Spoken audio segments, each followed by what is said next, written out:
You late again, Smith, and you're fired. You know that everybody's calling you a loser? You ever wonder at what point you gotta stop living up here and start living down here?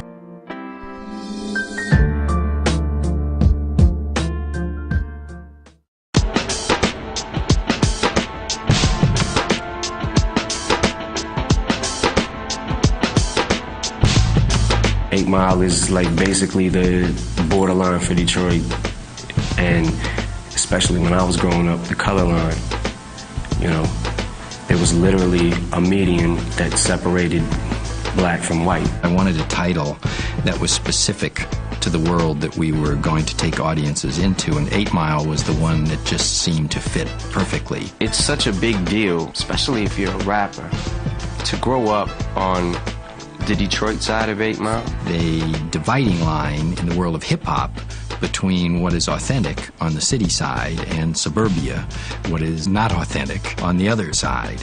Yo, I gotta save up some money and get the hell out of here. If you don't listen to hip-hop or you're older, or you're not in it, you just don't care. It's not a big deal to you. It is if you're in it. Let me tell you, it very much is. Yo, DJ Is, let me get that beat, baby. Give me that beat. Come on, come on. I need a clown to push, someone that I can bully. Wait a minute, I don't think you understand fully. See me without a style's like mustard without the Heinz. I lead the new school, you're a buster without the rhymes. 8 Mile, if you live on the Warren side and you're downtown Detroit and you're battling at the shelter, you live in a trailer park with your mom, that's gonna be thrown against you. It's almost like a weapon or something. Yo, Elvis, you don't want to step to this. You need to take that white-ass rap back across 8 Mile. A battle, you know, is a squaring off between two rappers, two MCs, to see who is more verbally capable of holding the rap title. And yes, believe it's real. It's time. We got Papa Doc and we got B-Rap. It's so important, and it's like competing. It's like a sport that is somebody's life. 45 seconds, Rabbit. DJ, kick it. If I lost the battle, it would be my entire world. It felt like it was crumbling, and a lot of people would say, what's the big deal? Get over it. You lost, try again, whatever. No, you don't understand. I just lost a battle. My whole life is over. When you step up to that mic and on that stage in front of a crowd, if it's 20 people, if it's 200 people, your rep is on the line. So put your hockey sticks in baseball battle way, cause this here Detroit 60 Mile Road is battle way. It's the sport of it, and you can walk away from it, but at the same time, it's so intense, it can also be taken the other way. Caught Chokak at the shelter last night. I'm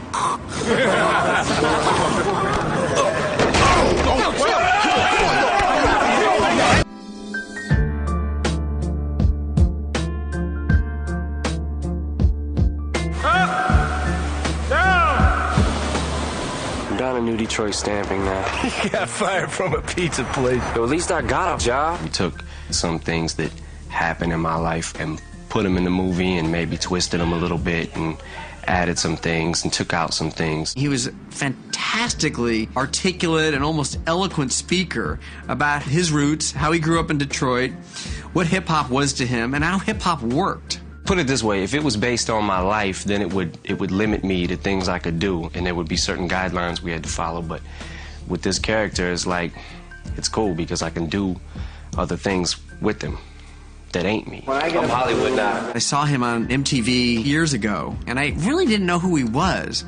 But in the span of about 5 or 6 seconds, he went from having this detached, icy, kind of urban glare to this fluid, kind of wonderful quality. And I just thought, what an amazing range. What am I gonna do? What are you gonna do? Lily's out there by herself right now. Why do you gotta be like this? What did we ever do to you? He gave me everything that one looks for in an experienced actor. He gave me dedication, he gave me focus, and commitment to the story that we were trying to tell. Marshall Mathers, on one side, was this raw artist that hadn't really acted, and the other side was Curtis Hanson, a classic storyteller. Curtis Hanson wasn't from this world. I'm not really from his world neither, you know, with the whole acting thing, so we basically had to put a lot of trust in each other. Think back to that scene in Wink's basement. All right, let's try it from that point. When you think you know how a scene should play, there's always a different way that he will come up with that a lot of times is different than what you thought it would be, and it's better. He early on expressed to me that he had no interest in being in an Eminem movie, quote unquote.